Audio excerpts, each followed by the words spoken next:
The Agartha theory is the idea that there is a city known as Agartha inside of the Earth's core. You're probably thinking that sounds insane, and it does. It's said to exist inside the hollow Earth as a mythical realm below the surface with a flipped gravitational pull. This conspiracy is often linked to Richard Byrd's expedition to Antarctica, known as Operation High Jump, which I talked about earlier in the Iceberg. Some say that the entrance to Agartha was discovered during Operation High Jump, which is why many of the details surrounding the expedition were kept secret.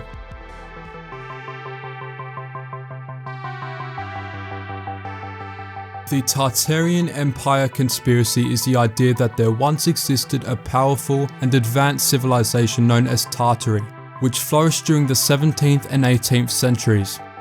Believers say that Tartary possessed highly advanced architectural, engineering and cultural practices, rivaling or surpassing those of fellow civilizations. Proponents claim that after the civilization had collapsed, their achievements were deliberately suppressed and its existence was obscured, leading to its exclusion from traditional narratives of world history. They also argue that this erasure was carried out by powerful forces with interest in maintaining the status quo and suppressing knowledge of Tartary's advanced technology and global influence.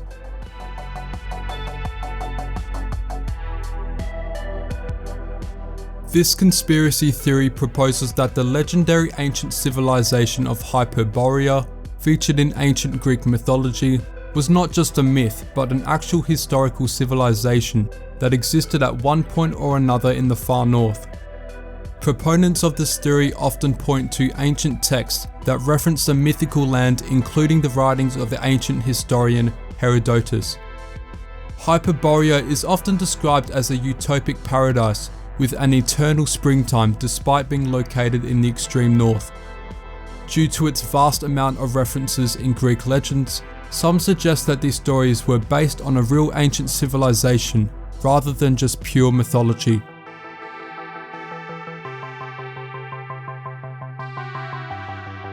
This theory proposes the idea that epics such as the Odyssey or the Iliad may have been crafted by various poets over time, who attach the name Homer to all of their works, rather than being crafted by a singular person known as Homer. Some scholars believe that within the text credited to Homer, different individual voices can be heard, that suggests that these epic poems were crafted by various poets over a period of time.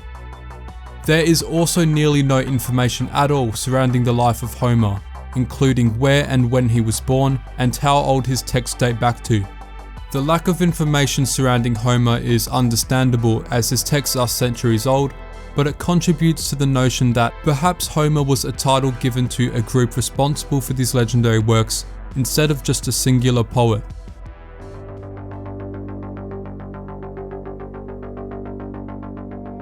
This is more of a thought concept than a conspiracy, but the idea of this is that a singular vote can have significant influence over the outcome of an election, challenging the perception that singular votes have low impact.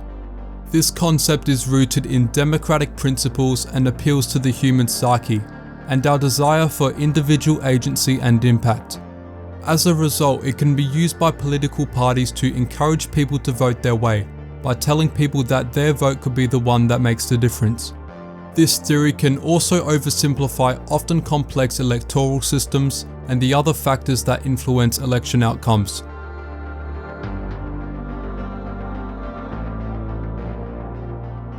This is a conspiracy theory proposed by German historian Iber Illig that suggests that the years from 611 to 911 AD never occurred.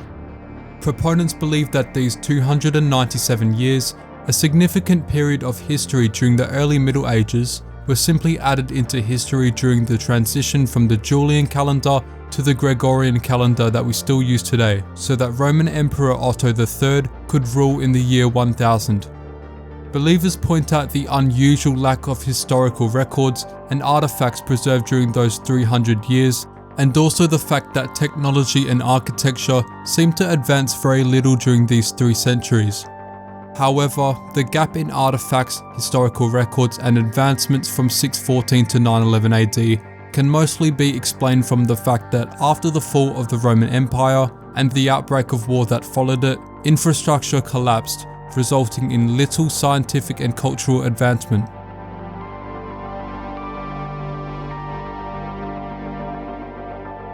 This idea suggests that high-ranking Nazis established a base in Antarctica during or after World War II. Some point to eyewitness anecdotes claiming knowledge of Nazi activities in Antarctica. These anecdotes often describe sightings of Nazi submarines or aircraft in the region during and after World War II. A little-known German expedition to Antarctica was conducted from the 17th of December 1938 to the 12th of April 1939, with the purpose of claiming an area now known as Queen Maud Land to protect the German whaling industry. However, some believe that the goals of this expedition were to instead set up a base on Antarctica, and some point to so-called unusual features such as ice caves or structures indicating human presence as evidence of a Nazi base on Antarctica.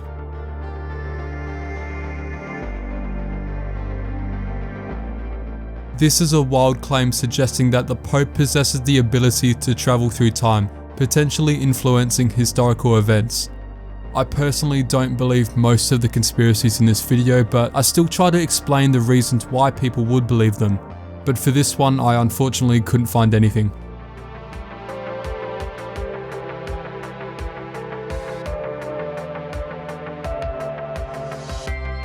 Proponents of this theory argue that the ancient Greek navigators possessed the knowledge and technology to voyage to the Americas long before Christopher Columbus.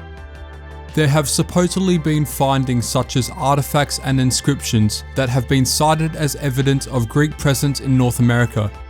Certain passages from Plutarch's writings describe voyages by the Greek explorer Pytheas are interpreted to hint at Greek exploration of lands beyond the known world, including America.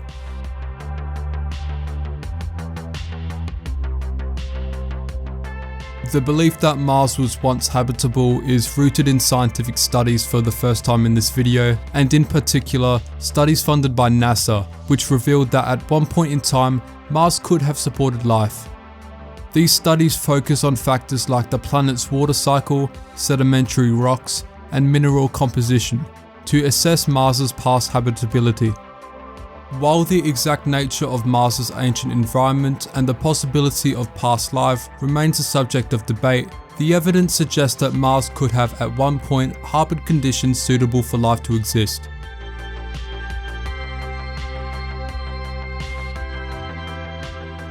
Proponents point to the legendary figure of Aeneas, a Trojan hero who fled the burning city of Troy and embarked on a journey that led him to Italy. The Aeneid, an epic poem attributed to the Roman poet Virgil, recounts Aeneas' adventures and portrays him as the forefather of the Roman people. The Romans also adopted elements of Trojan mythology and incorporated them into their own identity, such as the cult of the Trojan prince Ganymede. Furthermore, people analysed the motives behind the Romans' adoption of the Trojan myth and the political significance of linking their ancestry to the legendary heroes of Troy.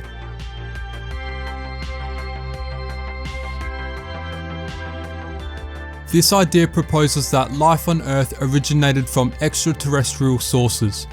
The concept stems from the idea of panspermia, suggesting that life's building blocks or even primitive life forms were transported to Earth from space. Some believe that human evolution and the emergence of Homo sapiens may have been influenced or facilitated by extraterrestrial intervention, like the ancient aliens conspiracy in part 1 of this iceberg.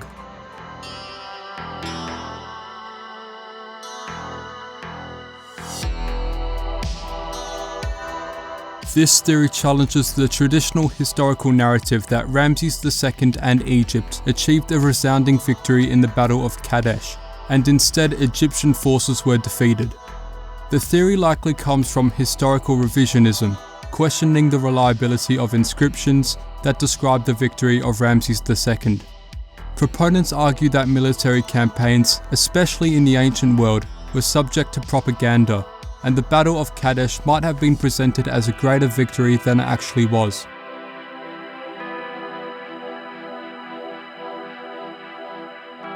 In 547 BC, the Persian Empire launched an invasion on the Ionian region, which was controlled by the Greeks. After the Persians took control of the region, the Ionian Greeks did not conform to them and were causing riots, and as a result the Persian Empire decided to launch an invasion on the rest of Greece. In 497 BC at the Battle of Marathon, the Greeks were vastly outnumbered by the Persians, but despite this, they managed to win. This is where Greek mythology introduces the hero named Echetlus, who, according to the legend, fought alongside the Greeks as a man using a simple plough to kill many Persian invaders with ease and without being wounded. After the battle, he simply disappeared, never to be seen again, leading some to believe he was a manifestation of divine intervention. The belief that Echetlus was real and not just a myth could come from the fact that he is mentioned in the work of ancient Greek historian Herodotus, who is sometimes referred to as the father of history. While most of his work is relatively accurate, he sometimes included myths and legends into his writing, so this can't be used as evidence that Echetlus was real.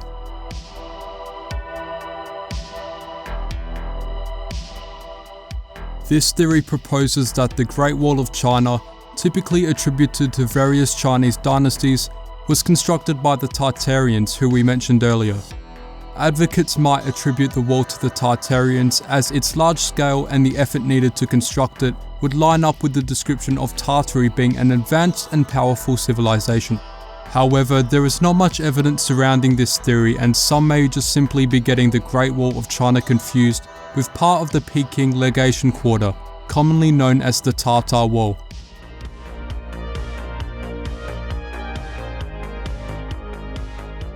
Recently, in 2017, scientists have discovered the Earth's 8th continent, known as Zealandia. Zealandia is 4.9 million square kilometers and is estimated to have submerged around 80 million years ago. Today, 94% of its landmass is submerged, with the 6% above water including New Zealand and New Caledonia. I'm unsure of the conspiracy behind this. Maybe it's that some people don't agree with it being labelled as a continent despite being made up of continental crust, but you take your guess.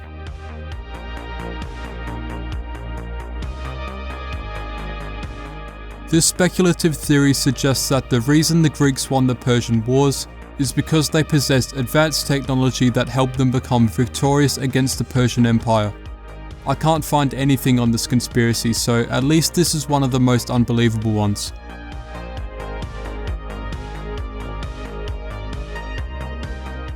According to the story, in the 1950s a man arrived at Haneda Airport in Tokyo, claiming to hail from a country called Taured, located on the border of France and Spain, which doesn't exist. After this was pointed out to him, the man presented a passport from the non-existent country of Taured, complete with stamps indicating his previous travels. After this encounter, he was let go and never seen again. People point to this incident as evidence in the existence of parallel dimensions and alternative realities. More likely it's just a hoax because there is really not any proof at all that this ever actually happened, but it's still a fun theory.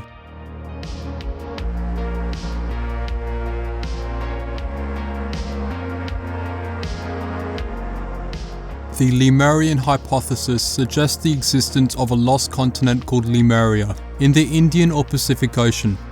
Lemuria is supposed to be an ancient society, highly skilled in arts and spirituality. The continent was supposedly submerged by the Great Deluge, and its culture and people spread to other areas of the world. The theory and name of this continent comes from the 19th century scientific speculation, attempting to explain the distribution of lemur fossils in both Madagascar and Southeast Asia, while there is currently no land connecting them.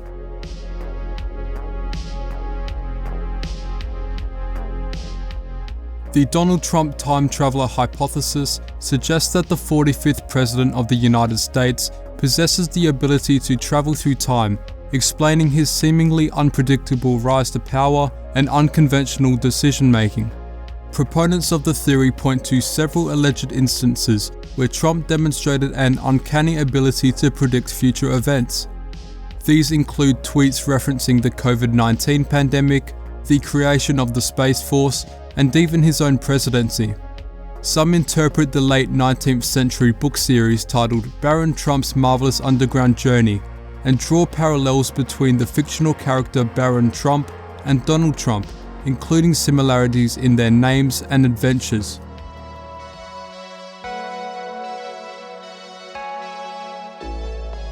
This theory proposes that the mythical land of Hyperborea, an ancient utopia in the far north, is the biblical Garden of Eden.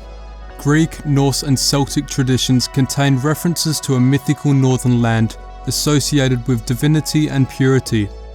Hyperborea is described as a utopian paradise with an eternal springtime, a notion reminiscent of the biblical description of the Garden of Eden. This similarity has led some to speculate that Hyperborea served as the original Eden, a sacred land where humanity began.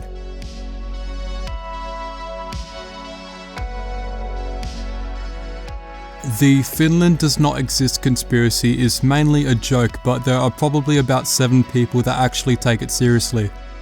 It suggests that the entire country of Finland is an elaborate hoax created by Russia and Japan, so that they can freely fish in the empty ocean where Finland is. Finland was created so Japan can fish in the ocean between Sweden and Russia without worrying about environmental repercussions, and in return, Russia gets a percentage of the caught fish to distribute amongst their country. People from Finland believe that they are from Finland, but in reality they are from small towns in eastern Sweden, western Russia, or northern Estonia. The joke about this theory is that no real country should be able to consistently place so high up in education, gender equality, literacy, healthcare, and freedom of the press. Finland acts as a concept for countries and people to aspire to.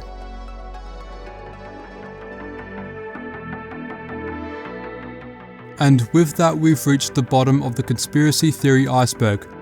Check out my other content or leave video ideas of your own in the comment section. Consider liking and subscribing, and as always, the music and references I used are linked down below in the description. Thank you and goodbye.